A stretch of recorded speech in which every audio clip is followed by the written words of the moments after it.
Hi guys, I had another question that I want to answer, and this person wanted to know, why am I so exhausted and so tired when I do intermittent fasting, okay?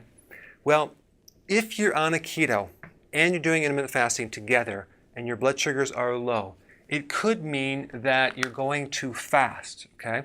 Because if you just started this and you go too fast, your body has not adapted yet. So what's happening is you don't eat, so the blood sugars go down, and because your brain needs some fuel, you're going to be tired in the head, okay?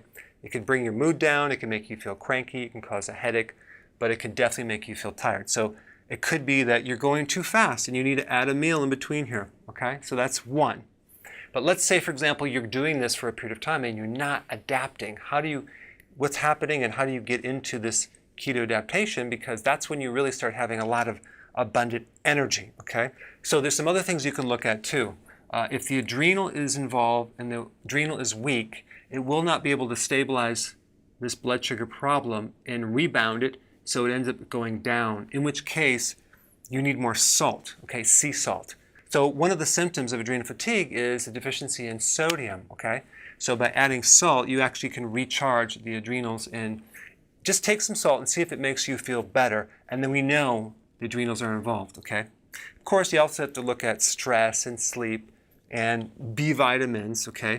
B1 is important, potassium is important, but also B5. So you could be fatigued just because you need more vitamin B5. B5 is really important in strengthening your adrenals, okay? So that could solve the whole problem right there. Now, the next thing it could be is your liver, because the liver helps you store sugar between the meals. So if you have a history of a liver damage, whether it's an inflammatory thing like hepatitis or a fatty liver, or you have a history of eating a lot of junk foods or not eating enough vegetables, then we know you have to support the liver. So one thing that's really good for the liver, in addition to large quantities of salad, are dandelion greens. You can go to the health food store and get a bunch, or in your backyard, and then you can consume that. Your liver really does well on dandelion greens, okay?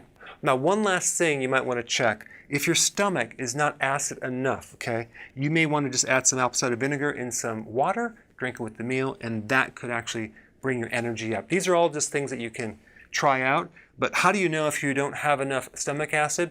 Well, just drink some apple cider vinegar and see if you feel better. Some of the symptoms of low stomach acid would be intestinal gas, indigestion, bloating when you eat, and heartburn, okay? All right, so go ahead and apply this and let me know how it goes. Hey, thank you so much for watching. Keep spreading the word and share this video.